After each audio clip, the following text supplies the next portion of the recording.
How are they doing it. How are they doing it का क्या meaning होता है और इसका जवाब हम इंग्लिश में कैसे देते हैं, देखते हैं आज के iFactner के लर्निंग वीडियो ट्यूटोरियल में। How are they doing it का मीनिंग है वो ये कैसे कर रहे हैं।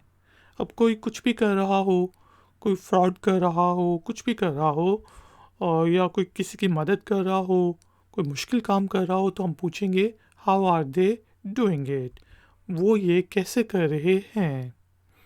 जवाब हो सकता है I guess that they are cheating. मेरे ख्याल में वो चीटिंग कर रहे हैं। I guess that they are cheating. मेरे ख्याल में वो चीटिंग कर रहे हैं। I guess that they are working really hard. मेरे ख्याल में वो बहुत ज़्यादा मेहनत कर रहे हैं। तो how are they doing it का मीनिंग होता है वो ये कैसे कर रहे हैं। जवाब सिचुएशन पे डिपेंड करता है, जैसे I guess that they are cheating, मेरे ख्याल में वो चीटिंग कर रहे हैं।